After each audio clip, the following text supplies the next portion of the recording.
puesto el edema, que es la acumulación excesiva de fluido en septas de tejido cavidades serosas del cuerpo, específicamente el tejido largo, el tejido de relleno, ahí es donde se instaura lo que es el edema. Este tercer espacio habitualmente no debería llenarse de líquido, pero por condiciones patológicas pues, se genera este edema. El edema puede ser en diferentes grados, hay diferentes clasificaciones.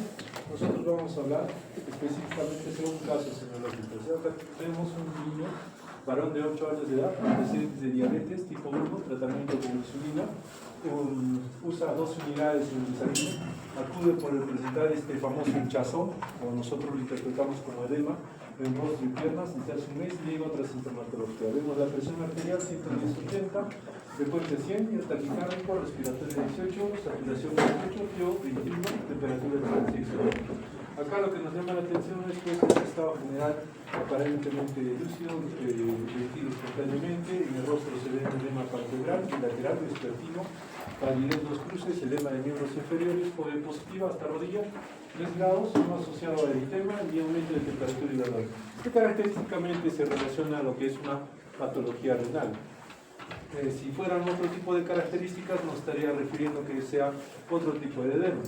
Esto es lo que observamos en los niños. ¿Por qué se acumula a nivel de ojos y a nivel de testículos? Porque es un tejido laxo, es un tejido lábil que pueda condicionar a que retenga más líquido. Acá nosotros podemos ver que hay diferentes factores, hay edemas localizados, edemas generalizados. Los localizados tienen que ver mucho con la ley de Starling. Fíjense que este es más localizado, en el sentido de que agarra lo que son vasos, puede ser venoso linfático o por aumento de la permeabilidad capilar. A diferencia de los generalizados, donde hay diferentes factores, uno de ellos puede ser el factor primario, específicamente cuando hablamos pues, de edemas a nivel renal, que puede deberse a un aumento de la permeabilidad capilar también, o factores primarios más factores secundarios que pueden definirse por una retención hidrosalina. Hay múltiples patologías que pueden generar edema, pero es una de las principales patologías que son por las que consultan al área de nefrología.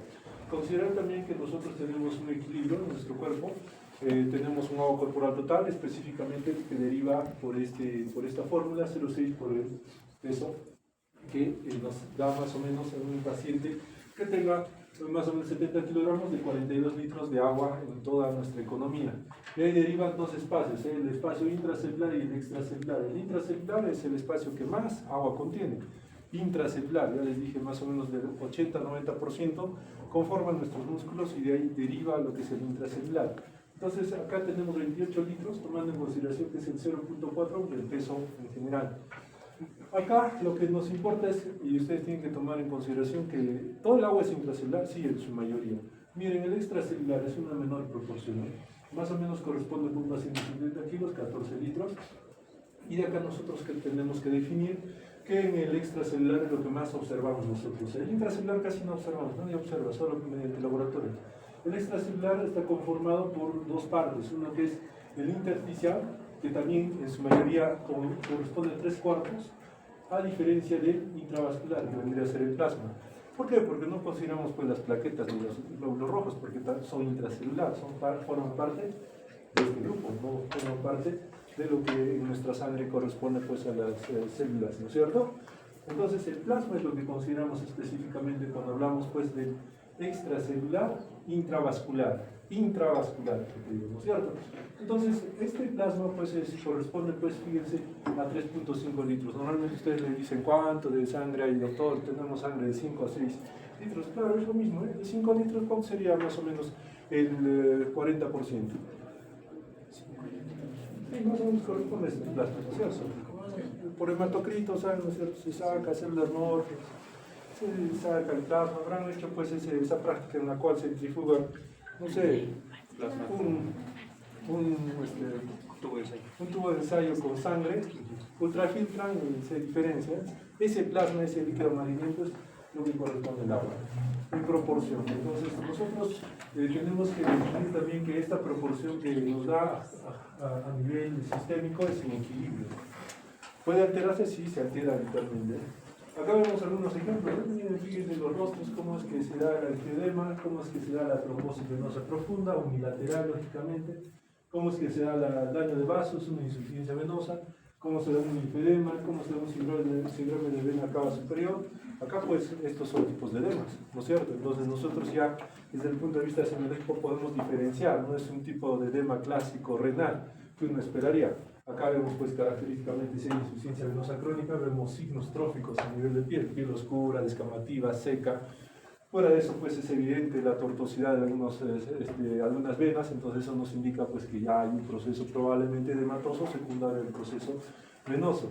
Igual podemos ver acá en un angioedema, también tiene que aparecer pues, con estas características, brusca, de base alérgica, con prurito, respuesta a antihistamínicos y corticoides. Uno inmediatamente define y detecta que es la causa, no van a estar indicando, pues doctor, tiene síndrome nefrótico, se le hincha la cara, no, pues uno tiene que ir de acuerdo, como siempre les voy a decir, en el contexto del cuadro, no puede uno diferenciar el contexto, ¿no? Es diferente que él venga así o que venga otro niño y diga rostro hinchado, ojos, boca, todo y diga esto ya tiene más o menos 3 meses, 4 meses, es larvado, también se le hinchan los miembros inferiores, está orinando espuma, ese es otro cuadro.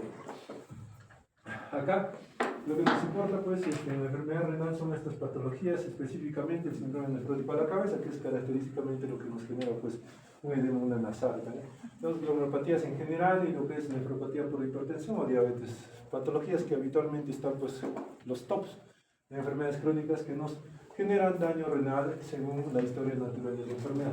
Ahí tenemos otras características de otras patologías. Entonces, cuando ustedes vean edema dirán, doctor, ¿será un edema por el problema cardíaco, por el problema pulmonar, por el problema hepático, será por desnutrición o pérdidas o será por alguna enfermedad endocrino-metabólica? Entonces, el edema ya es más amplio, ya no es tan simple. Hay que nosotros tratar de guiar según lo que nos cuente el paciente. Si dice, señor, ¿sabe que yo vengo porque se me hinchan los pies, mi abdomen se me hincha? Sí, dígame, ¿cómo son sus antecedentes? Sí, yo tomo alcohol ya más de 10 años, ya, pues no vamos a pensar, pues ya no es cardíaco, ¿no? Tampoco me voy a poner a pensar, no, es por una endocrino metabólica, no, pues diré, un problema hepático, lo veo amarillo, circulación colateral, digo, entonces la hipolinemia se debe a un déficit de función del hígado y específicamente acá pues hay un síndrome hematoso por una cirrosis. Tienen que ponerse el contexto en la cabeza. De nada sirve que ustedes no sepan quiénes son los que generan edemas y después vengan y digan, doctor, me parece esta patología sin haber conocido el contexto del paciente. Esta es la ley de Starling. Es muy importante, lo que nos importa acá solamente es la presión oncótica. ¿Por qué? Porque la presión oncótica viene a ser pues, un mecanismo muy importante de retención de agua a nivel intravascular. Solamente se altera la presión oncótica cuando tenemos hipolinemia severa. La hipolinemia severa se detecta cuando tiene valores menores a 2.2 según unas bibliografías y otros menores a 2 según otras bibliografías. Entonces, cuando nosotros particularmente veamos un laboratorio y veamos la lúmina, tenemos que ver, la lúmina, muy bien, está en 2.5, no tendría por qué afectar todavía el sistema de presión oncótica. Entonces, no tengo yo por qué estar pensando que el edema sea por este problema. En algunos casos particularmente es diferente. Tenemos un caso muy específico en la cama 419, creo, los que están rotando, en el servicio de medicina, que tiene un paciente pues su alumno en 1.8 y no tiene edemas. Entonces, particularmente hay casos así. Se dice que la hipolinemia no necesariamente genera edemas, pero en cierto grupo de pacientes. Uno es los niños, ¿ya? Otro es, se evidencia en patologías cuando son hipolinemias secundarias, no necesariamente primarias del riñón. Entonces nosotros tenemos que evaluar el contexto. ¿Se ve con menos frecuencia este tipo de población? Sí, pero nosotros tenemos que definir por lo menos un límite de 2.2, si es que está por debajo, lógicamente tu paciente se va a hinchar como globo por más que des diuréticos, le das hemodiálisis, todo, no vas a poder sacar agua, ¿ok? Según la clasificación, según los mecanismos de la ley de Starling, tenemos 4 tipos: por disminución de la reabsorción debido al aumento de la presión venosa, por aumento de la filtración a causa de disminución de la presión oncótica, lo clásico, lo que ustedes conocen, la segunda. La tercera, por aumento de la permeabilidad capilar, esto pues es también evidente, y por disminución de la reabsorción linfática. Entonces, dentro de los 4 puntos, nosotros tenemos que definir que cada uno tiene una característica propia. Por ejemplo, por disminución de la reabsorción debido al aumento de la presión venosa. Acuérdense que la presión venosa pues, elevada puede generar diferentes patologías. Dentro de estas pues tenemos la insuficiencia cardíaca, puede haber hasta un fallo del sistema venoso, puede haber una disminución de la resistencia arteriolar, en algunos casos, por ejemplo, por agentes vasodilatadores. Entonces eso nos genera edema. Es característico lo que se está observando ahí. Pero nosotros pues tenemos por aumento de una filtración a causa de la disminución de la presión oncótica. ¿Quién está ahí? Nuestro síndrome nefrótico. ¿Quién está en nuestra hepatopatía? ¿Por qué? Porque se pierde. Uno es que el hígado no produce, pues baja. Y otro es que pierdes por la orina, ya pues baja también. Entonces, eso pues es un tipo de mecanismo. También tenemos lo que es por aumento de la permeabilidad capilar. ¿Quién? Característicamente pues la sepsis. Acuérdense que en la sepsis el óxido nítrico aumenta, hay vasodilatación, permeabilidad capilar, fuga todo el agua. Entonces, ese es un punto para muchas otras patologías que podemos tener en quemaduras. ¿Quién no tiene quemaduras? ¿Han visto quemados de primer, segundo, tercer grado? ¿Qué ocurre? ¿Qué ve? ¿Cómo ves la piel? La piel la ves así normal, se quita, no, pues hay un exudado, wow, está que exuda por toda la herida quemada. Eso es un tipo pues de aumento de la permeabilidad capilar. Y por disminución de la absorción linfática, que nosotros podemos tener pues un bloqueo en caso de neoplasias. Acá tenemos el edema relacionado a la bulimia. Dos específicamente, una de las que nos importa más es esta, la hipovolemia arterial efectiva, el mecanismo de retención hidrosalina. Y fíjense, la retención hidrosalina no solamente se da en lo que es el síndrome nefrótico, sino hay otras patologías, la insuficiencia cardíaca y la cirrosis. Y algo un poco más característico, pues, en bulimia es la hipervolemia. Lógico, se cierra el caño, hay un daño renal, ¿qué va a pasar con el cuerpo? Sale narrado. Este mecanismo es más simple. Claro, pero cuando ya hay un daño terminal más avanzado, en una insuficiencia renal, tampoco vamos a pensar en estadio 1, 2 o 3, será un estadio 4 o 5, donde característicamente la tasa de filtración es muy baja, que es dependiente de lo que consume el paciente. Y más aún en los pacientes que están en hemodiálisis, donde ya prácticamente la tasa de filtración está por debajo de 2 o de 3, donde prácticamente no pasa nada por el riñón. Acá es otro tipo de clasificación, hay que ver si es simétrico o unilateral. Lo único que les voy a indicar que en los unilaterales, que es digamos la forma más rápida de definir característicamente una diferencia, es que en los unilaterales vemos, mira, todo es vasos, insuficiencia venosa, obstrucción venosa, linfedema, lesión de tejido blando, en este caso es local, una lesión externa, infección o quemaduras, o inmovilización de una parte del cuerpo, puede generar en este caso. Ahora, en las simétricas unilaterales tenemos característicamente dos grandes. El generalizado, que se da por las enfermedades más grosas que hemos visto en fotos. Está la insuficiencia cardíaca, el nefrótico, la cirrosis, el huevo muy importante, o en extremidades solo inferiores. En este caso, pues ya nosotros tenemos que ponernos a pensar que hay algo diferente. Por ejemplo, algo característico que ustedes van a estar tocándose, pues los embarazos. En los embarazos tenemos pacientes que vienen, ya tienen primera, segundo mes de gestación y empiezan a hincharse los pies. Las mujeres, ustedes que son la mayoría que están acá, van a darse cuenta que hay una alteración del sistema venoso. El efecto mecánico del feto al tratar de lo que es estar presionando lo que es el retorno venoso genera que haya una éstasis a nivel venoso de miembros inferiores. Fuera de eso, el estrógeno, la progesterona, todo lo que se eleva a nivel de la gestación hace que haya una éstasis venosa también. Entonces, esto en el embarazo pues es típico y es más, se cataloga, se clasifica o se relaciona con enfermedades hipertensivas del embarazo. Puede estar el el preeclampsia, eclampsia. Entonces, el edema es muy importante según lo que nosotros observamos. Y eso es un ejemplo de lo que podemos estar nosotros viendo en general en los pacientes.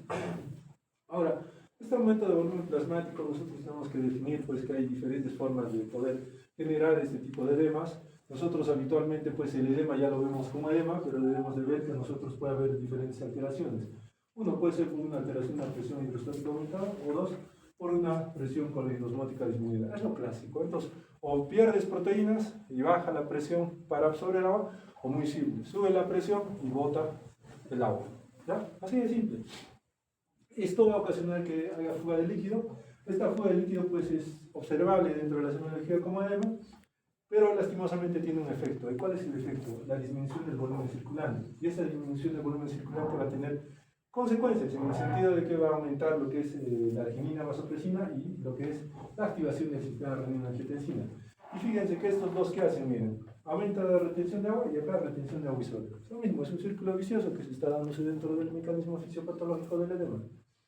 Ahora, esa clasificación es típica, se le pregunta a todos, nadie se salva, por si acaso, siempre se le toma en el examen con el paciente, también se les toma en el examen general.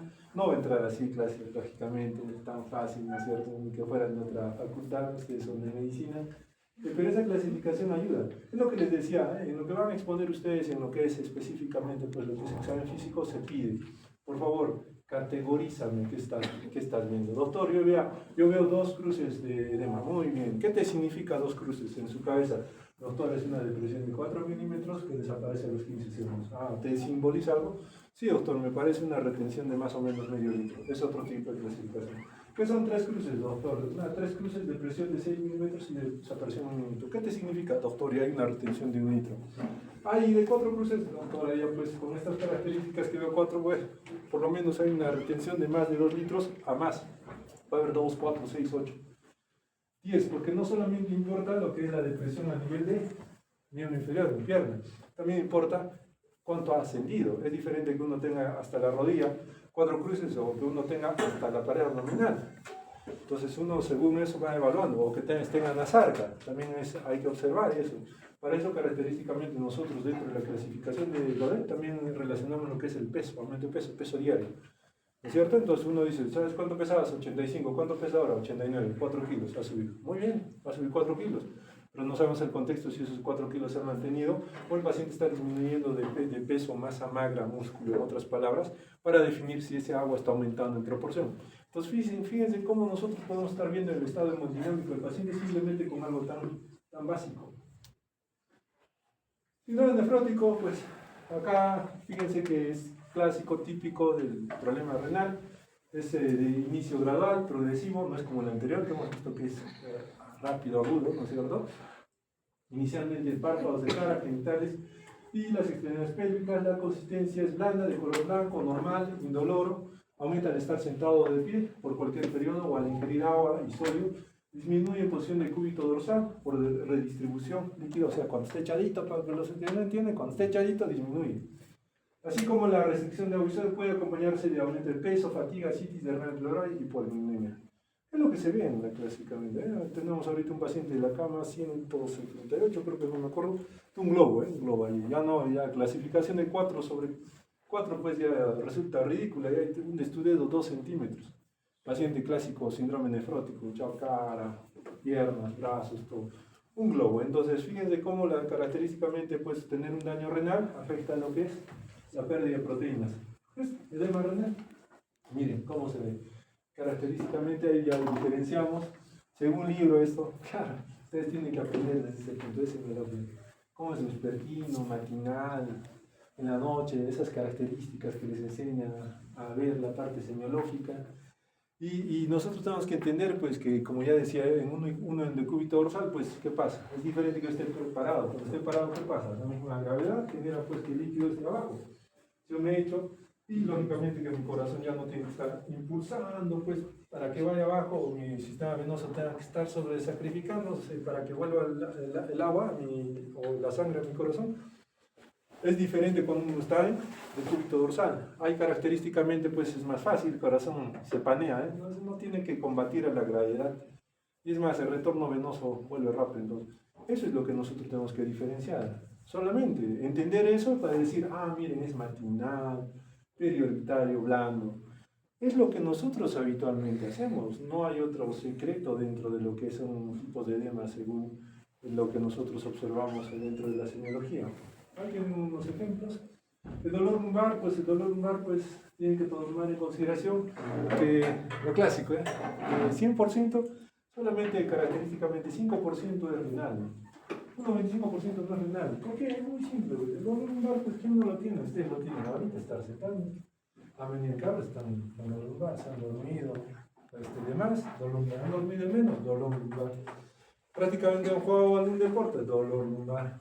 Se hagan así por respirar, dolor lumbar es algo gratis que nos viene a los nefrólogos, pero nosotros tenemos que aprender también a discernir qué está bien y qué está mal. Entonces, yo le digo, ¿qué pasa? Mentalmente lo hace, Entonces, el dolor lumbar, lo que nos importa a nosotros, solo duele el riñón cuando hay característicamente una anoxia que hace que dilate la cápsula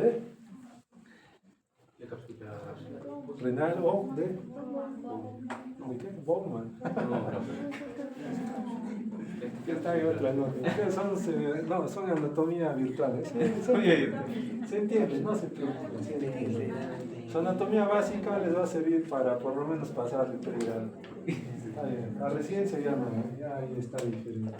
Lo que nosotros tenemos que ver, pues, esta cápsula de Gerota, ahí, prácticamente esta grasita, la cápsula, todo lo que envuelve, la misma distensión hace que duela. Otra forma no hay. Por eso en los hidronefróticos, doctor, me duele. Está distendido. En pacientes con urolitiasis también generan distensión. En pacientes con pielonefritis, inflamación. Otra forma, un paciente también pues, lo atropella un carro, se forma morado, doctor, me duele. Claro, tienes capsulado todo de sangre, ¿no es cierto? En los abscesos perinéfricos, el doctor, estoy con fiebre, malestar, me duele intensamente, le tomas tomografía, ves un absceso perinéfrico. Entonces, ese dolor pues se trasloca muy pocas veces en un daño renal, más se trasloca en un daño osteomuscular. Entonces, la redistribución del dolor pues se dan a nivel, miren, de esas raíces sensitivas, ¿ya? Básico, ¿no? Acá, normalmente pues, nosotros podemos tener diferentes localizaciones las cuales nos pueden definir que entre comillas puede ser un dolor renal. Tenemos flanco, región umbilical, parte superior, zona sacra, lumbar. Pero el dolor se presenta de diferente manera en el riñón. Por ejemplo, el cólico nefrítico, que es el dolor, digamos, más agudo y, digamos, en causa de golpe, choque o infección, es lo que habitualmente observamos nosotros. Distribución, bueno, fíjense, pues, similar en otras estructuras retroperitoneales, porque ahí está nuestro riñoncito, y fíjense en qué casos, pues, puede estar doliendo. Aquellos que me duele, en vez de estar pensando, riñón de frente, ecografía. Sí, hay un tumor. ¿Qué hacemos? Nada, ya, sacar el riñón, punto. Así de veloz y rápido se trata un dolor lumbar. Se observa, se ve, se evalúa un examen de orina, se ve ureacreatina, se agarra una ecografía, se ve, ya, muy bien. Puedes continuar con tu vida 10 años más, 20 años, o simplemente vas a hacer operaciones o te tratamos. No es difícil, no es cosa del otro mundo, simplemente hay que ser decididos. Acá, fíjense ustedes que cuando nosotros ya estamos prácticamente hablando del dolor, este dolor es el que característicamente se presenta más en los cólicos nefríticos. Es un dolor que se inicia a nivel lumbar, ¿ya? Y recorre prácticamente la parte anterior, ¿ok? Según la localización, en la parte anterior también, si es superior, medio o inferior, nosotros podemos estar ya inmiscuyendo, diciendo, ya parece un dolor típico de cólico nefrítico, el cálculo debe de estar en tal lugar. Mientras más alto es, lógicamente que es renal. Si es intermedio, pues está en los uréteres, ¿ya? Si es a nivel en mujeres, en labios, o en el varón a la altura del escroto, tenemos pues característicamente que está entre uréter y vejiga, más o menos por esa zona. Entonces, este tipo de dolor, sí, ustedes tienen que definirlo cada vez que ven un paciente. Diferentes que digan, doctor, me duele. Muy bien, ¿qué has hecho? He corrido toda la noche. No te pases. ¿Puede haber un cálculo? Sí, puede haber. Puede movilizar su calculito cuando ha corrido. Entonces, el siguiente paso, ¿ese dolor se va a algún lugar? Sí, se va adelante. ¿Cómo es? Doctor, ¿sabe qué ha orinado sangre? Bueno, y uno está sospechando con mayor grado, sí, parece que es un problema por cálculo. No solamente, vengo con dolor, ya, cálculo, llega al nefrólogo. No es así, chicos, ¿no? Acá hay dolores un poco más típicos, un poco frecuentes, como es el infarto renal. Infarto renal lo vemos muy poco. Yo tuve la dicha de ver un infarto renal en el cual el dolor sí es catastrófico, es bien intenso, un 9, 10 sobre 10, en el cual el paciente, pues tú le haces ecografía, y no hay nada, todo está normal, Lo máximo que puedes ver es una pequeña hematuria en la orina, pero lo que sí te ayuda mucho es el Doppler renal, para ver cómo está prácticamente perfundiendo nuestro riñón. Bueno, algunos distensión brusca de vías urinarias, puede ser por cálculos o coágulos.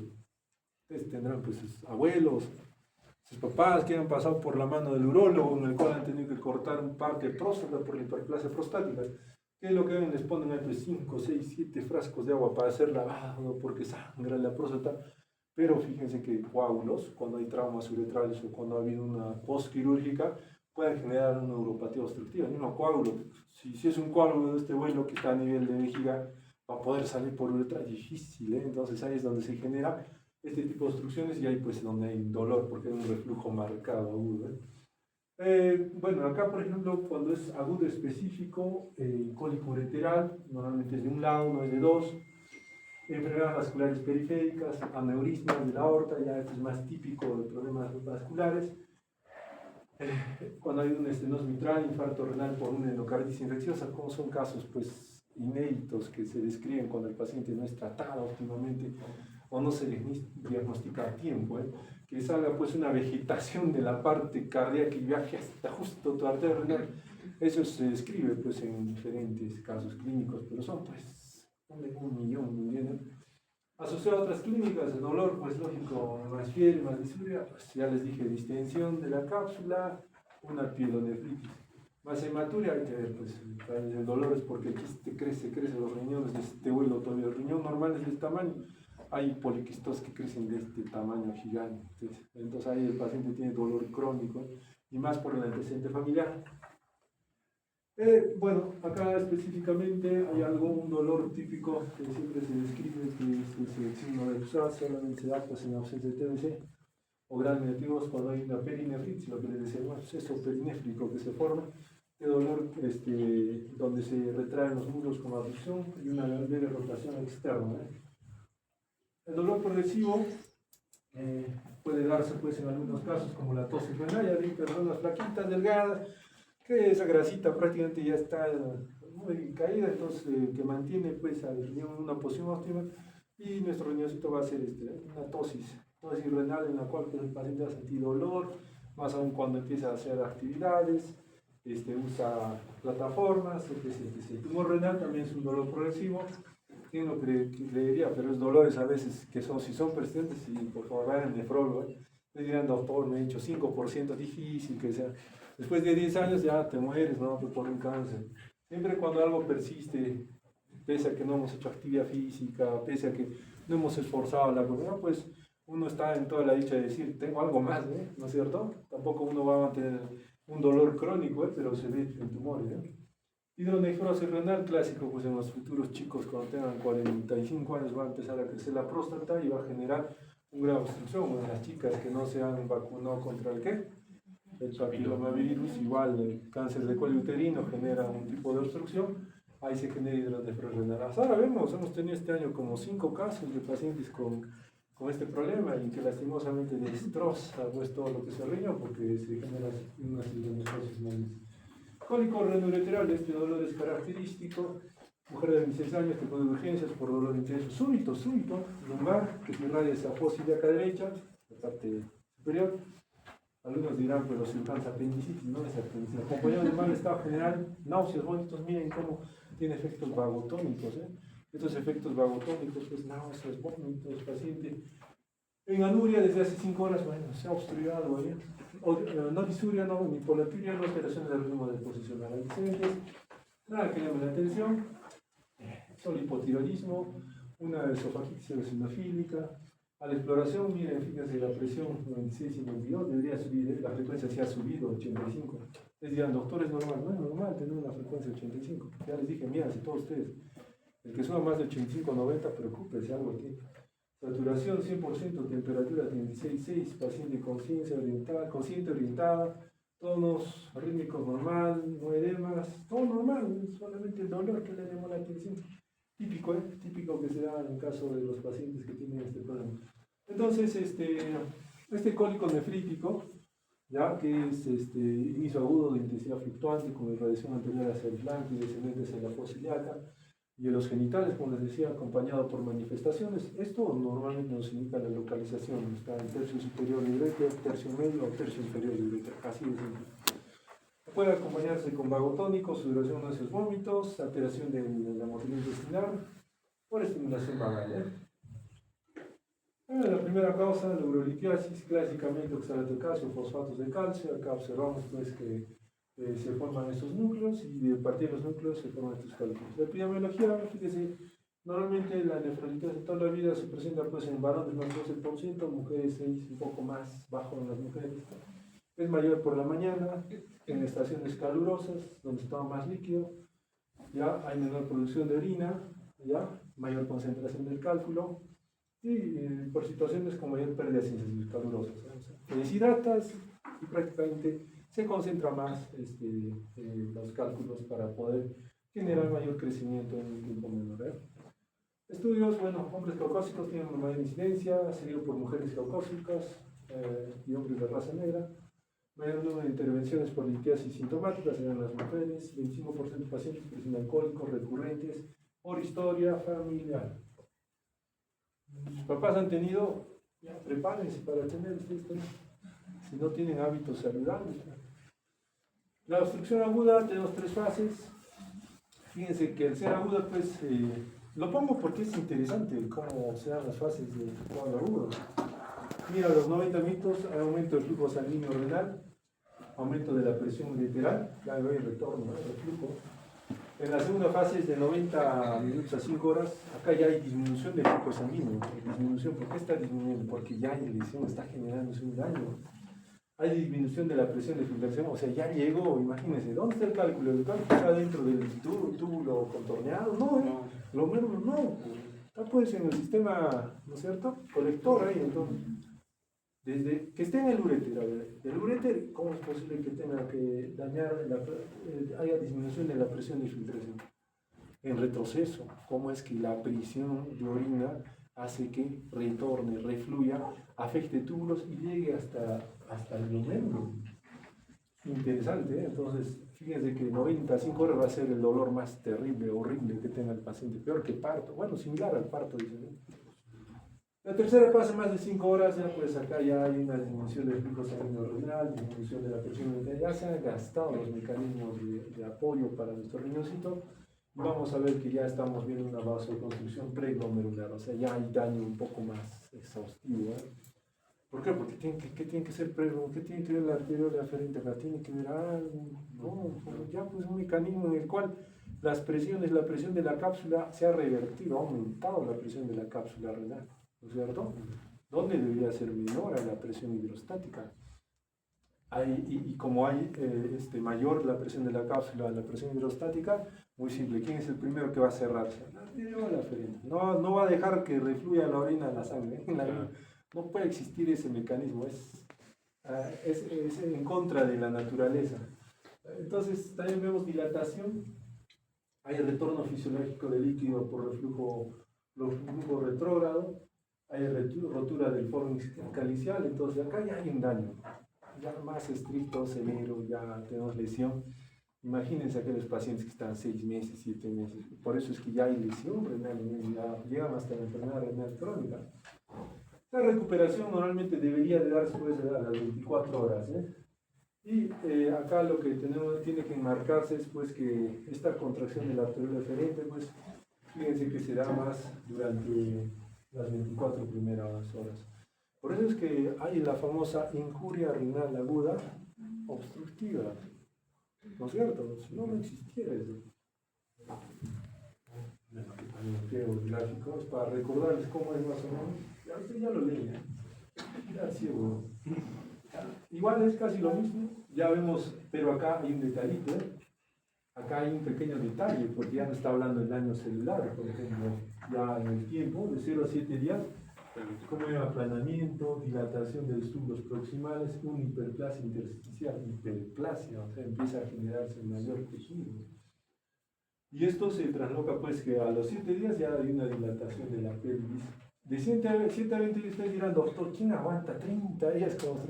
La gente, los varones, la población en general, vienen con unos hidronefrosis severas, marcadas. Entonces, nosotros lo que nos queda es decir, a ver, ¿cuánto tiempo tienes, doctor? Estoy 2 meses. Es decir, ya te pones a pensar, hay atrofia, pues, atrofia, ¿qué significa? Ya cicatriz glomerular, ya este paciente es un enfermo renal crónico, que lastimosamente nosotros lo único que nos queda simplemente es tratarlo como tal y evitar mayor daño. Pero hay algunos, examen de orina patológico, no le importa si se ha obstruido el riñón, ¿sabes qué? Métele amicacina. O sea, imagínense que ya solamente la obstrucción genera daño, meterle nefrotóxicos y el doble daño.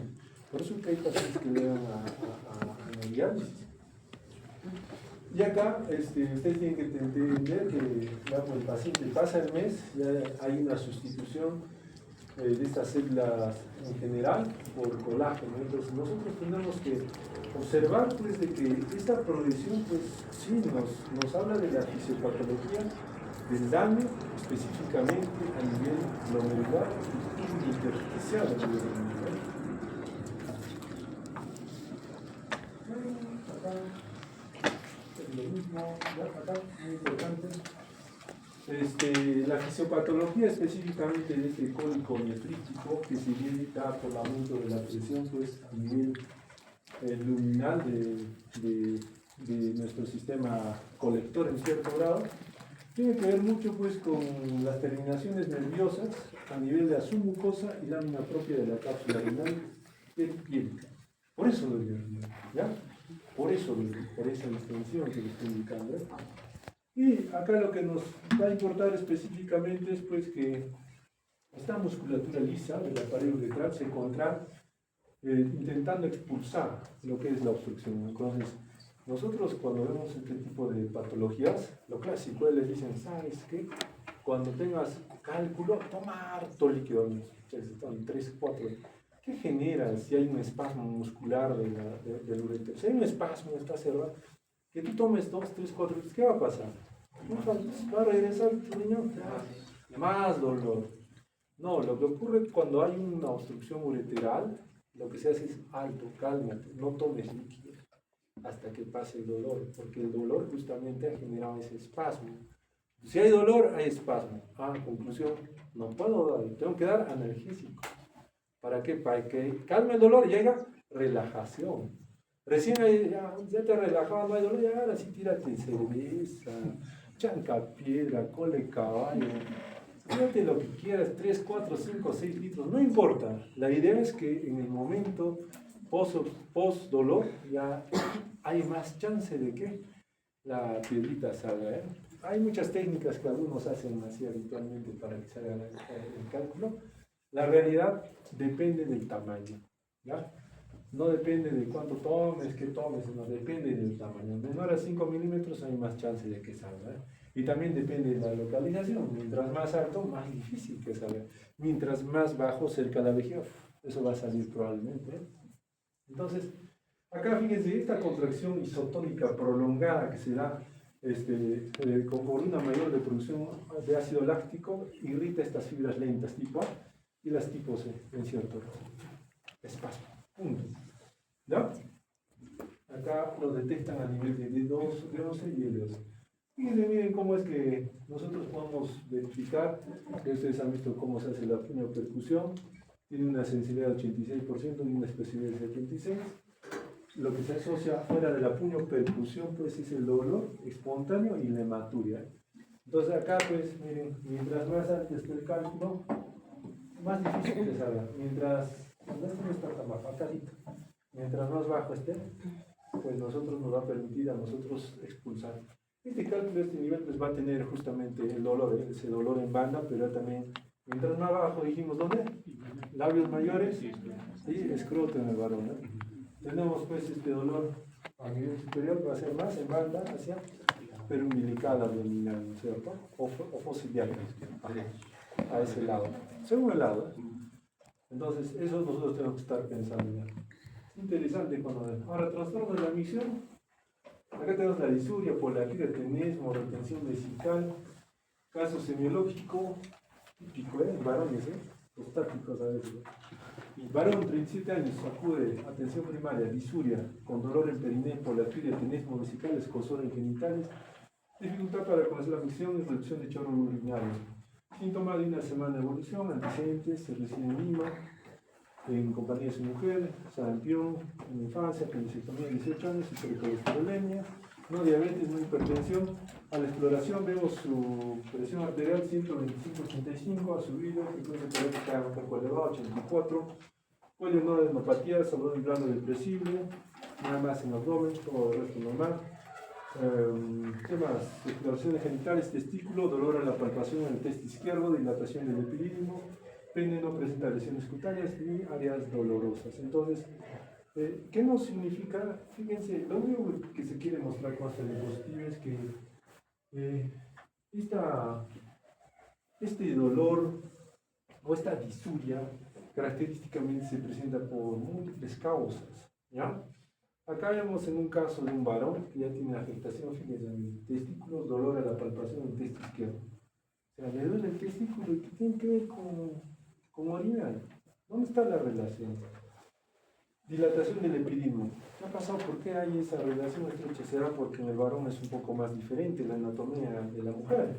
Por eso es que acá, en este caso clínico, se relaciona estrechamente con esos, semiológicamente con el examen físico, con lo que se detecta. Entonces, la disuria, pues, es esa dificultad de la eliminación de la orina. Lógicamente, la disuria solamente se relaciona a enfermedades de la vía urinaria baja. ¿Ya? ¿Cómo saben que es vía urinaria baja y alta? Muy simple, hay un límite anatómico. De la unión urétero-vesical hacia arriba, alta. De la unión urétero-vesical hacia abajo, baja. Punto, nada más. Entonces, tiene que ver con vejiga y uretra, la disuria. No tiene nada que ver con uréteres. Y menos con riñón, por favor. ¿Ya? Entonces, acá en el varón, pues aumentamos un punto más, la próstata. ¿No es cierto? Puede ser de carácter inflamatorio o obstructivo, por cualquier noxa que esté generando. Esto habitualmente el paciente indica dolor o ardor al orinar. Esto se da en procesos inflamatorios infecciosos, en mujeres jóvenes, en hombres también cuando tienen un daño a nivel prostático. Y la estranguria que digamos característicamente se define, es la micción lenta y dolorosa, gota a gota. Para que no se imaginen, es el típico prostático, ¿eh? Camina 2 pasos, 2 gotas, 3 pasos, 3 gotas, no sale.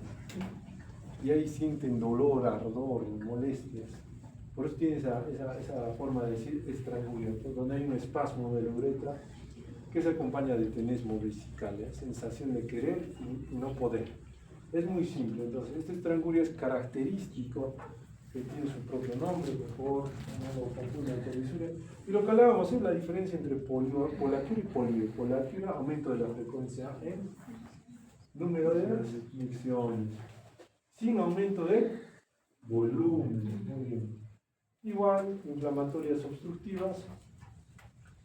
Y acá pues es por una irritación de la mucosa vesical o alteración de la inervación vesical. Tenesmo es esa persistencia del deseo de orinar, pero lastimosamente con una sensación de evacuación incompleta. Orinas y al rato no estás yendo otra vez a miccionar, es tipo de un vaciamiento frustro, Vas, quieres orinar, tienes todas las ganas, te sientes iluminado cuando estás en el baño, terminas y dices ya, acabé, sales y otra vez vuelves. Entonces, es el famoso tenismo. La retención ya es un punto un poco más, digamos, complejo. ¿Por qué? Porque acá ya es una imposibilidad. Se ha cerrado el caño, así de simple. Y en esta imposibilidad de evacuar, puede ser parcial o totalmente, pero siempre con la sensación de querer seguir orinando. Una vejiga gigante, una vejiga que te vuelve tomando un balón de básquet más o menos. Paciente así, ahí es cuando ya esta retención se ve por obstrucción, simplemente pues porque hay una alteración de la relajación de lo que es pues nuestra salida de la orina a nivel de la vejiga. Puede verse también pues por alteraciones propiamente anatómicas desde el punto de vista nervioso a nivel de vejiga, esas famosas vejigas neurogénicas. Puede haber una retención porque no hay nada que estimule al cerebro a decir, oye, ya está llenito, vacía, no, ya ahí se acabó. Acá lo más frecuente están los prostáticos. En el volumen, es así de 1200 a 1500, lo clásico. Ya dijimos, flujo urinario, ¿no es cierto? ¿Quién ha leído flujo urinario? Hemos dado tarea primero, segundo día. ¿Dónde está el delegado? Sí. Habla. ¿Cómo es el flujo urinario?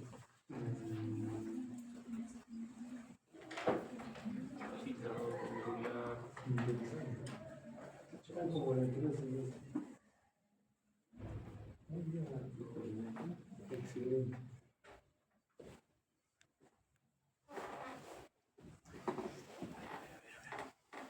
¿Qué es flujo urinario? Los que han rotado ya saben, mira. No se animan a hablar. los tardones, los que están al último, los que han entrado así silenciosamente, media hora después. ¿Qué es flujo urinario? 20%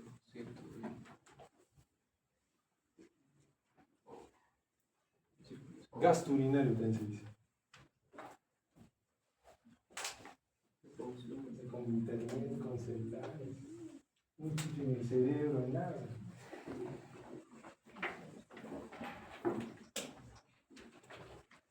A nosotros nos permite definir bien, o sea, ya esto de orinas 1 litrito, 2 litros, ya, pues ya está en desuso. A ver, ¿quién es el más pequeño acá? ¿Cuánto me diga? 1,40. ¿No es cierto? Un duende, ¿no es cierto? Será lo mismo, ¿quién es el más alto? ¿Alto? Sí, ay, ¿eh? Sofía. No, ¿cuánto mide Sofía? 1,76. Todavía estás pequeñita. No, ahora pues voy al colegio de mi hijo, de Salesianos, y estoy caminando, unas moles son así.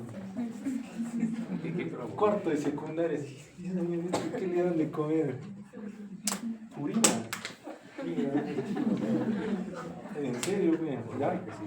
Pero ya, digamos uno que mida así, 1,80, 1,90, ¿ya? 1,90. Será lo mismo que orine, pues, la pequeña de 1,40, ¿no? ¿No es cierto?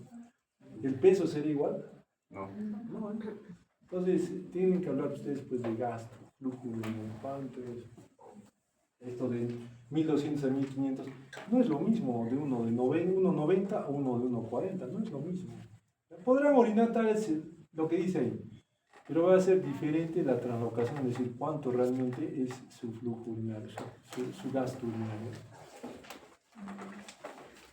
Es muy importante evaluar el volumen de orina, porque si hemos hablado de 1,90, de otro que mida 1,40, ¿qué será de los que miden 1 metro? Pues los niños, son los duendes de tamaño. 1,5 litros será óptimo, mucho, poco. ¿Ya? Entonces, para eso, pues, creo que está más adelante. Para eso nosotros tenemos que ver que en 24 horas ya hay una catalogación según peso y según topes. En algunos casos, superficie corporal. Y esto varía, según la dieta, volumen de agua, varía según también paciente cuántas veces orina durante el día, en algunos casos orina de más, por algunas patologías, en otras cosas orina de menos, igual por patologías. Lo único que nos debe interesar a nosotros es, ¿está dentro del rango normal? Y acá vamos a ver un caso, mujer de 27 años, en físico, grávida significa que embarazo, o sea, en su segundo embarazo, por favor. En la primera gestación, diabetes gestacional, culminó el embarazo con una cesárea de 32 semanas, o sea, un pretérmino, con oligohidramio severo. Uy, Dios mío, este chico ya no tenía mucho líquido. En el niño, más bien, el caso es para el niño, ese niño tiene un problema renal por su oligohidramio. Ya, desde 2018, cefalea, polidipsia, poliuria, mire, polidipsia tomaba 10 litros, poliuria orinaba 10 litros, ya no es normal. Por sospecha, infección, tratamiento con antibióticos 7 días, ingresa a emergencia por una deshidratación, ya, lo catalogan como síndrome de polidipsia, poliuria, el examen físico, no hay nada que nos llame la atención. Se constató ya en la observación 11 litros por día de diuresis y se confirmó pues que había una alteración de la función hipoficiaria. ¿Te parece? No, pero No, sí, aparece. parece. Ajá. Ya, entonces, todo esto nos va a permitir a nosotros llegar a una conclusión. Si orina además hay algo malo, pues, llamemos a un médico, ¿no? Entonces, la poliuria, pues, se define así, en sus libros de semiología, más de 3 litros. Pero acá, si alguien toma agua, puede orinar 3 litros, no pasa nada. Claro, sería una poliuria, en cierto grado, pues, puede ser de este tipo, fisiológica, ¿es cierto? Las famosas potomanías o polidipsias psicógenas, las chicas pues, tomando agua, van a bajar de peso, ¿no es cierto? Agua con limón. Agua con limón, agua con bicarbonato.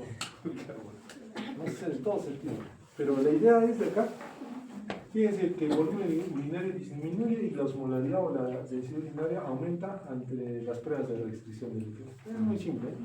Restringe el líquido y ya está. Y mides cómo está su ADH y todo eso. Está valor normal, no pasa nada. Está bien, simplemente tenía ese hábito de consumir líquido en exceso. Patológico ya es un poco diferente. Acá puede haber una alteración funcional u orgánica. Sí, acá tenemos las renales, pueden ver por ejemplo patología por una necrosis tubular.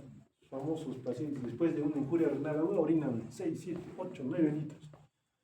Ya estuvimos hablando, creo, con ustedes sobre, con el anterior grupo de discusión. Cuando ya las células tubulares empiezan a regenerarse, como no concentran, entonces botan todo el líquido. No, son células nuevas que no tienen funcionalidad. Y en una injuria renal aguda, como hay pérdida de estas células tubulares, al tratar de regenerarse, pues no tienen función y botan todo lo que viene. En esos casos puede haber una poliuria. Puede haber en neuropatía obstructiva, en una diabetes insípida nefrogénica, hasta en una enfermedad renal crónica. Es más, pacientes que orinan de noche varias veces, algunos dirán, doctor, próstata, no. Es una mujer de 18 años, ¿cómo va a ser próstata? Tiene poliuria nocturna, qué raro. No, eso se asocia a enfermedades renales crónicas. Hay que tener cuidado. Chicas que se levantan 2, 3 veces a orinar. No es por lo que toman agua ni están en el gimnasio, hay algo más, ¿ya? Extrarrenales, múltiples, tenemos la hipercalcemia, diabetes insípida, diabetes mellitus, uso de mannitol, cloruro de sodio. Entonces las patológicas pues son múltiples, Hablando solo de poliuria. Oliguria menor de 500 mililitros, una eliminación escasa. Vemos pues que acá lo que nosotros tenemos que ver pues es de que hay causas renales, renales y porrenales, así como la injuria renal aguda, renales básicas, porque orinas poco, no he tomado agua, problema de retención hídrica en el caso de nefrótico, de insuficiencia cardíaca, o renales, una lesión renal que esté generándose, ya con un daño agudo, ya propiamente parenquimal, que esté generándose. Entonces, acá en la oliguria pues también nos dice, hoy sí puede orinar poquito, pero como que puede ser, como que no puede ser. Anuria es diferente. Hay muchas causas, igual prerrenales, renales y porrenales. Acá específicamente que ya se cerró, pues se cerró la salida simplemente. El riñón puede estar indemne, lo único que nosotros podemos decir que hay algo que está obstruyendo o algo que no está funcionando. En el riñón una glomerulopatía primaria no funciona. Una obstructiva, algo tapado. Próstata que ha crecido y ha generado que no salga orina. Miren acá también hay trombosis renal. O sea, si hay un trombo renal, ¿qué va a hacer el riñón? Tiene salida de sangre, se oblitera, se obstruye y se muere. Igualmente cuando hay necrosis corticales, hay muerte. A eso se llama infarto renal. Muy renal. ¿Por qué? Hay muchas causas. Ya, acá, por ejemplo, las causas renales de origen vascular, necrosis cortical, trombosis, las porrenales, obstrucción ureteral bilateral. Nicturia o nocturia. Acá, por la micción durante varias veces en la noche, o alteración de ritmo. El ritmo urinario es normal, en que tengamos 2 a 3 micciones durante el día y 0 en la noche. Pero empieza a alterarse, tienes 2 a 3 durante el día y tienes de noche 4 o 5, o sea, empieza a alterarse ese ritmo y ya nosotros estamos pensando que hay una nicturia o nocturia. Acá en las causas renales, como les decía, la enfermedad renal crónica, las extrarrenales, lógico, en una insuficiencia cardíaca, ¿qué pasa? Durante el día toma líquidos, ¿qué es? Toma así como el nefrótico, nefrópata, se echa, se duerme, ¿qué pasa? Se absorbe, los líquidos se llena otra vez el plasma y va al riñón y lo llena y tienes ganas de orinar, vas a miccionar durante la noche, igual en los nefróticos. Como les decía, acá no debe confundirse con la polaturia nocturna, porque estos procesos que generan disminución de la capacidad vesical o de vitalidad con lesión miccional. Por ejemplo, acá tenemos un caso muy interesante. Ah, no, ya no lo vieron los que han votado. Es un señor que tiene prácticamente, pues, tuvo tuberculosis renal. ¿Ya? El riñón derecho tiene un riñón mástil, se ha calcificado todo el riñón. Muerto el riñón derecho. El riñón izquierdo está bien, está orinando. Pero de pronto ves el riñón de este tamaño y ves la vejiga de este tamaño, ¿qué dices? Qué raro, ¿eh? Una microvejiga. Esa microvejiga se da porque ha generado una esclerosis, pues también la vejiga de la tuberculosis. Se ha achicado la vejiga. Por eso el paciente decía, doctor, ¿sabe qué? Todo el día orino, voy, cada media hora voy a orinar, lógico, ahí, ¿qué ha pasado? La capacidad de la vejiga prácticamente ha disminuido, que le está generando pues esta polaquiuria. Por eso dice, no confundas esa polaquiuria con una nicturia nocturna, porque hay algunas patologías que se deben deber a la capacidad vesical, que sí o sí te van a generar pues que estés orinando durante todo el día. Alteraciones de la orina, bueno, la orina tiene color, olor, sabor, aspecto, ¿no es cierto? ¿Ustedes qué dicen? Sí. Por sabor. Entonces, sí. Me consta. En el examen bioquímico nos importa pH, glucosa, pigmentos, luminosidad. Entonces, todo eso ven todos los días, pero ni idea tienen por qué pasa eso. Ni idea. Hay células, cristales, piocitos, hematitis, bacterias, hay células, vemos que si alino, ¿qué será? Se rezan todavía, espero que no sea falla renal. Así actúan cuando no saben, es cierto. Es clásico, ¿eh? ¿Cuánto de creatinina? 5. ¿Qué tienes? Vengo porque tengo resfríos. ¿Eh? No me pueden recetar paracetamol. Tiene miedo. Si se muere. Si se muere. ¿Qué hago si se muere? Tiene su creatinina 4. ¿Cuál era la dosis para calcular paracetamol para un enfermo renal? Agarran sus celulares y se echan una fórmula.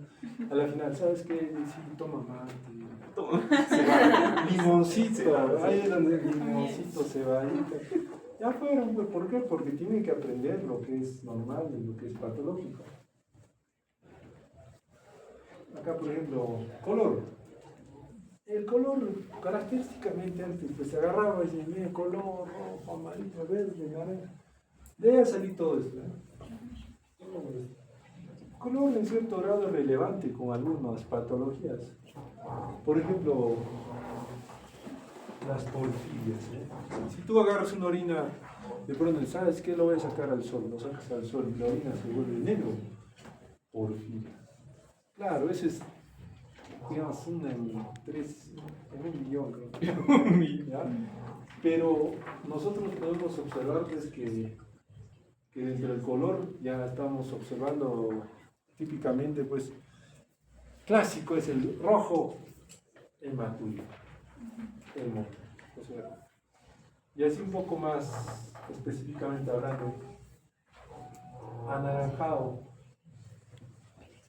puede verse algunos globulinógenos, pero que en cierto grado no marcan mucho, no te ayudan a verificar muchas cosas, solamente te permiten definir si parece que está ocurriendo eso, pero así desde el punto de vista clínico no te ayuda mucho. Ahora, mucho más te ayuda pues lo que es recuento celular, tipo de células.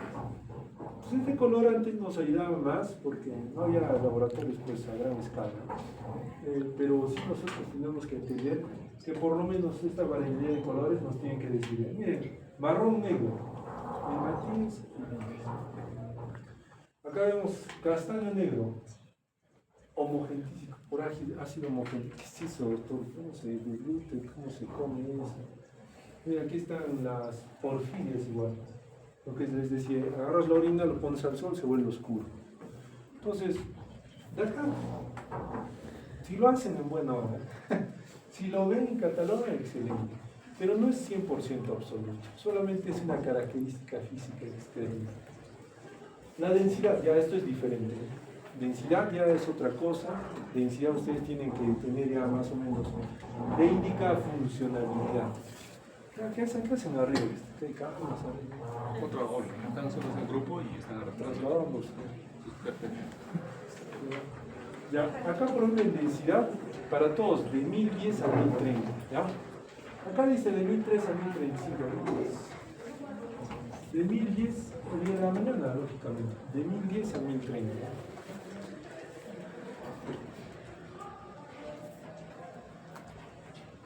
¿Qué pasa? ¿Por qué la densidad ha aumentado? Por todos estos factores. ¿Por qué la densidad ha disminuido? Por todos estos factores. Es muy simple, nada más, la densidad. ¿Y qué es la densidad? La capacidad de concentrar, ¿no es cierto? ¿Varía? Pues varía, ¿eh? ¿Por qué? De pronto, como usted ve, cada su compañera tiene su cielo, ¿eh? De medio litro, no sé. Toma, ¿no es cierto? A todos les tomamos examen de orina y ella su densidad va a salir baja, ¿eh? Tomó el líquido, empezó a orinar, ha diluido, ha bajado la concentración. En cambio acá el maestro del fondo, no, desde la mañana, ¿qué hago? No he tomado ni desayuno, ni almuerzo, nada. Agarramos, concentra amarillo, turbio va a salir así. ¿Por qué? Porque mira, pues, el muchacho no ha orinado mucho y ha concentrado en poco volumen, ha concentrado varios solutos. Cada su compañera ha lavado y ha arrastrado solutos, ¿eh? Entonces sale densidad alterada. Pero eso ya se trasloca en algunas enfermedades, ¿no es cierto? Entonces la densidad es muy importante. Característicamente, ¿ustedes creen que cuando el riñón falla, la densidad baja o sube? La densidad.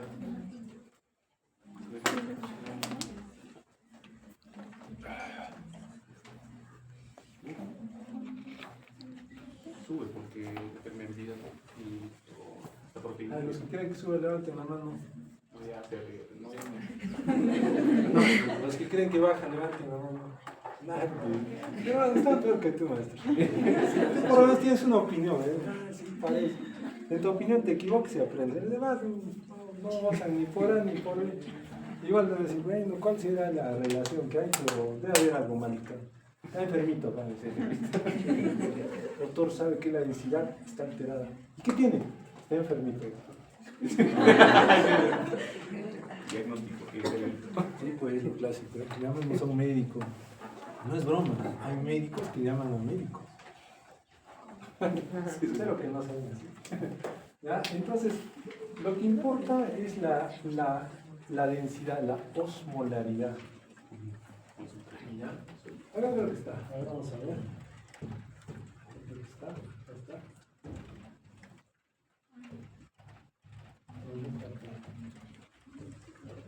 ¿Tanto he puesto?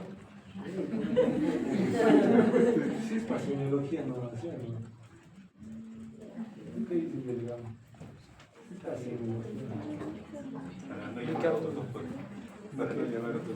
ni que aprendieran mucho, ¿no? A él les puedo ocasionar. Ustedes saben que cuando más información entra, más confundido. más estudias y más estrés, haces ese isquémico. Sí, sí, ¿Qué va? sí. Ya cuida. Cuando estás caminando,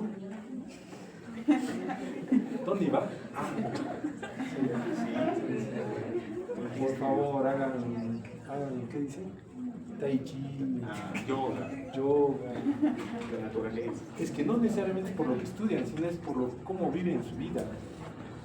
Algunos están ansiosos, preocupados por todo y no hacen nada, ¿eh? Hay otros que ya también hacen de todo, ¿no es cierto? Y ya también ellos igual es el estrés. El estrés es mental, pero bueno, a todos nos gusta, ¿eh? Yo también me incluyo porque hasta ahora no aprendo, hay que descansar. Les va a ocurrir igual. ¿Ya? Entonces, el aumento de la densidad o la disminución, pues son patológicamente, tenemos que entenderlo. Por ejemplo, nosotros cuando específicamente, ¿qué ocurre en la diabetes insípida? ¿Ustedes se han hecho endocrino? ¿Qué hay ya? Diabetes insípida. Sí, respiración, ¿Qué hay? ¿Anuria? Poliuria. Ah, poliuria, muy bien. ¿Por qué creen que haya poliuria? Entonces, la orina, la densidad estará aumentada o baja, ahí dice bien. Está disminuida. Es lo que le dije, está tomando agua. Claro. ¿Tomas agua? La densidad baja por el Diluye. diluye. ¿No es cierto? Ah, diferentes otros, como tu compañero del fondo, ¿Qué ha pasado? No ha tomado nada de agua, desayuno, se ha quedado todo el día esperando a Nefa. ¿No es cierto? Cuando va al baño, dice, ¿sabes qué? Voy a orinar, se orina y ¿qué va a pasar? Concentrado. Está concentrado. ¿La densidad estará aumentada o baja? Acá está, deshidratado. ¿No es cierto? Entonces es lo mismo en injuria renal. En injuria renal aguda, a ver, es de célula tubular, su capacidad era de retener agua y sodio. Pero como ha muerto, hay necrosis, muerte tubular, no va a tener su función. ¿Qué va a pasar? Va a dejar pasar. Pasa por todo. Va a aumentar. La densidad, ¿cómo va a estar? Va a aumentar. ¿Aumentada o disminuida? Sin juntar todos los solutos. Va a aumentar la densidad. ¿Estás seguro? Disminuida. A ver. O sea, la función del riñón de la célula tubular es concentrar. O sea, fuera de que el riñón en cierto grado trabaje para concentrar en la orina, tienes que tomar en consideración que dentro de la concentración justamente está reabsorber agua también. Si botas agua en exceso. Entonces, es cuestión de volumen y soluto solvente. Nada más.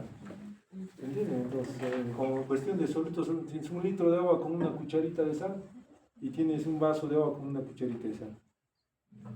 ¿No es cierto? Entonces tienes que entender y decir, ¿cuál va a estar más concentrado? ¿Cuál va a ser más denso? ¿El litro de agua o el del vasito?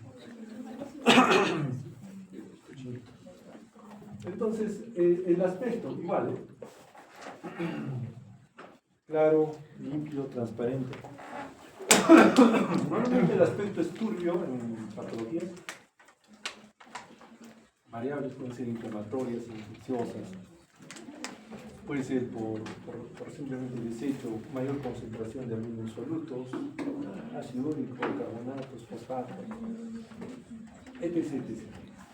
De acá, por lo menos, miren, la orina se turbia por la presencia de leucocitos o células epiteliales. Células epiteliales es el urotelio, es el vejiga, urétero, uretra. Hay una descamación, un proceso inflamatorio. Es turbia, o puede ser por procesos también hasta infecciosos. En la infección, ¿qué es lo que hay? Igual, hay células, hay leucocitos, hay hematitis, hay proceso inflamatorio infeccioso. Eso es lo que da la turbidez. ¿Qué más? El olor, ahí está. Es gracioso esto. Jarabe de arce. Enfermedad de la orina, el olor de la jarabe de arce, el trastorno metabólico congénito. Se describe, claro, acá pues un jarabe de arce difícil, pero lo que sí se observa es dulce o a frutas, de su tía diabética, tía, la orina acá. ¿Cómo le dicen? No te tomes tu metformina 3 días. ¿Ya? Tenga más sentir el olor. Azucarado, ¿Ya? Acá miren, fíjense, esto sí es característico rancio ratón. En un bastante como el cetonúmero. ¿Ya? Los otros son pues otras patologías que puedan presentar, pero muy pocas patologías. Lo más frecuente podría ser mire, el otro picante o amoníaco. Amoníaco sí, Sí. Es como cuando el abuelito guarda su vacina. Lo encuentran ustedes después de una semana. Abuelita, ya has hecho pillas. Hoy como ahorita me estaba acá en el ambiente. En Coyhaique. Así más o menos. Es algo guardado, pasado de tiempo. Sin comentar. Amoníaco. Ha pasado, el amoníaco, hay por la proliferación de bacterias. Las bacterias transforman este amonio en amoníaco. Químico, bueno, las vías reactivas, el pH, muy importante. pH, ¿de qué rango hemos dicho? 7.5. De 4 a 8. Sí, tú me dirás. ¿Quién da más? ¿Quién De da menos? 4.6 a 8. 4.8. De 4.6 a 8. 4.7. Así. De 4.6. De 4, 5, 6, 7, 8, 9.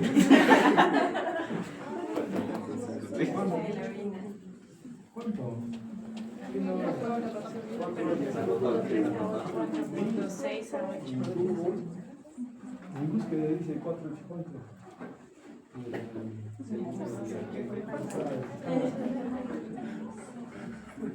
A ver, a ver.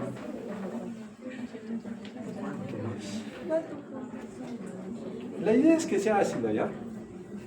Desde el 3.5 hasta 8 se dice. ¿Sí? Es importante tomar en consideración que este pH igual varía según lo que nosotros consumamos. Por ejemplo, una chica de acá pues dice, Dios mío, no voy a poner mi curso. En neurología me han jalado. Va a tomar 10 aspirinas, 10 sácatas, la orina ácida.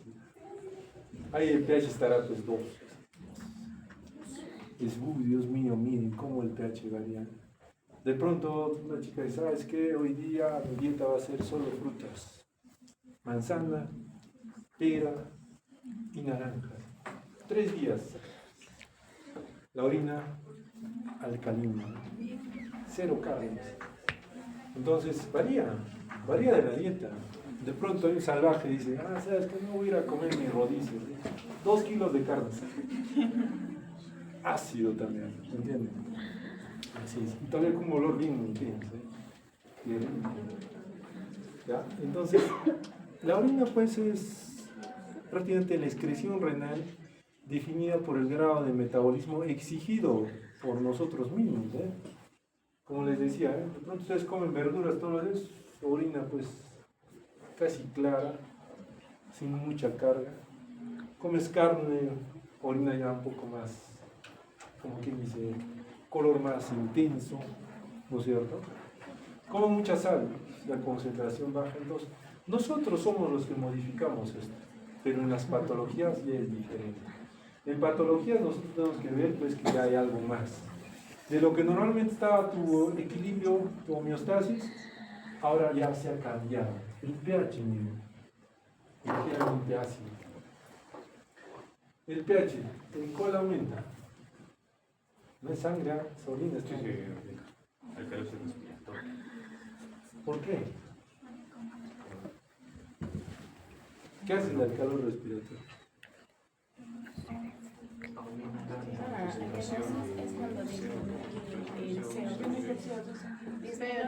CO2. Alcalosis es cuando el CO2 baja. Por eso disminuye el pH. ¿Ya? Y disminuye el pH, por eso lo compensa. Con Por favor, no se equivoque. Aumenta significa sube, más alcalino. Baja, más ácido. Algunos no entienden, ¿sabes? Ya, entonces, ¿será igual a la sangre? No. ¿Por qué? De hecho, aumenta. Ah, claro, pues por eso es compensado. Compensa el CO2 y el bicarbonato.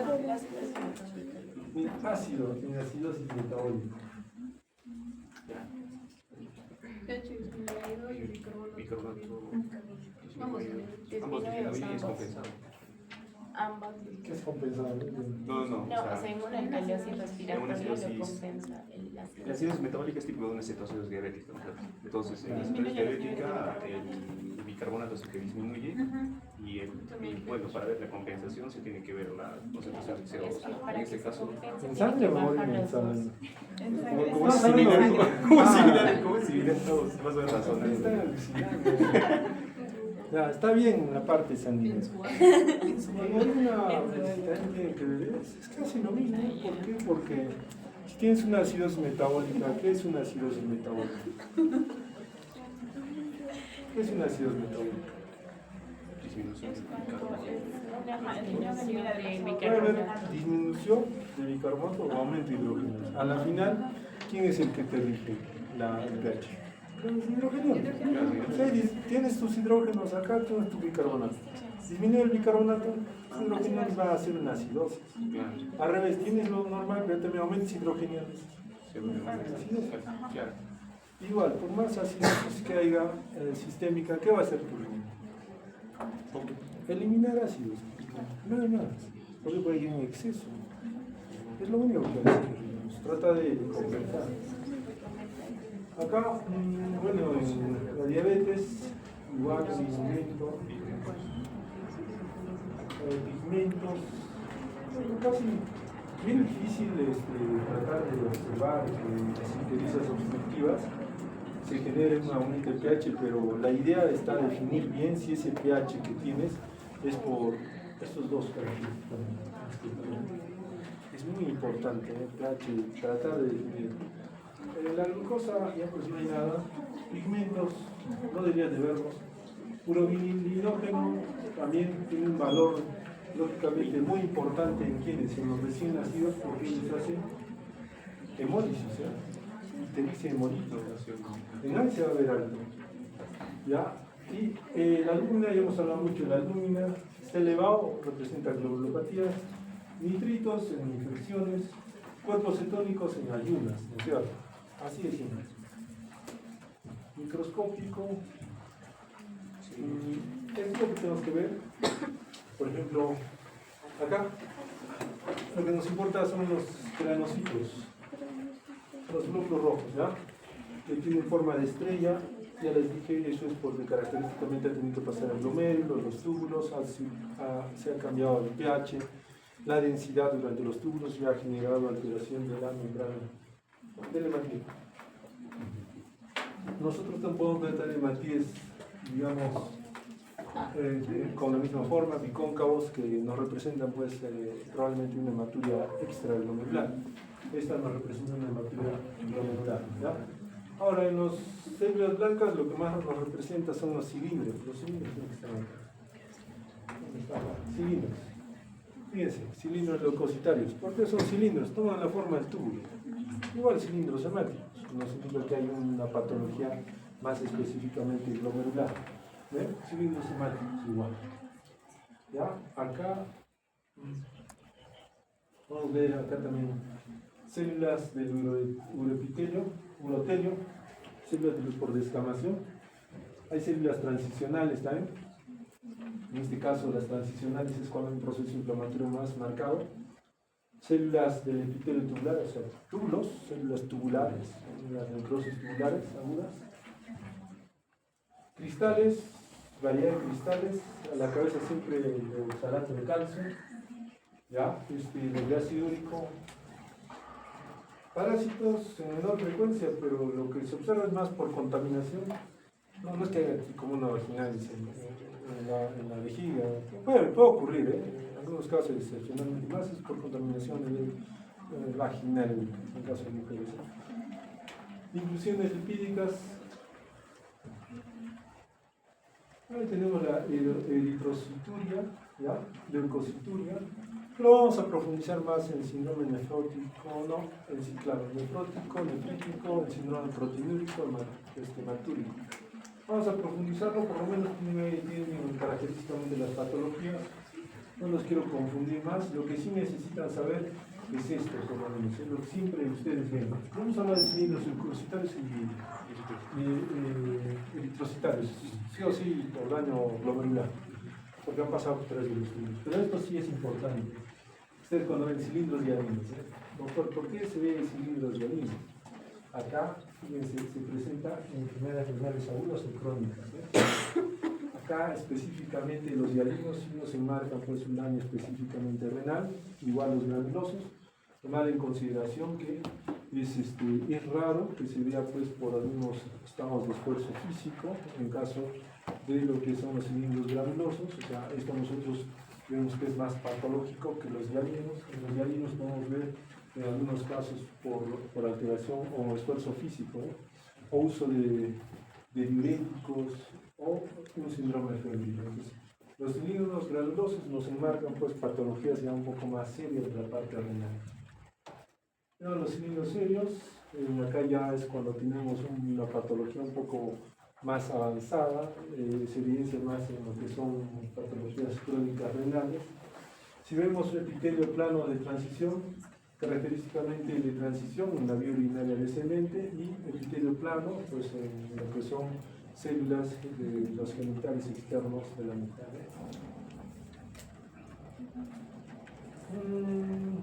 Vamos a encontrar en menor grado lo que son los cilindros epiteliales, habitualmente por lo que son enfermedades víricas, agrupaciones celulares, ya un poco más raros se ven lo que es tumores. Acá nosotros tenemos que diferenciar bien, ya cuando ya estamos viendo ya celularidad, tenemos que hacer ya estudios un poco más profundos, porque una celularidad no significa que hay un proceso de descamación o un proceso de proliferación. Esto a veces se asocia a neoplasias, entonces tenemos que hacer un poco de disquisición, ya no solamente de qué tipo de célula es, sino específicamente qué características morfológicas tiene la célula para definir pues un cáncer. Ok, ahí terminamos eso. ¿Qué nos falta? ¿Qué nos falta, Adrián?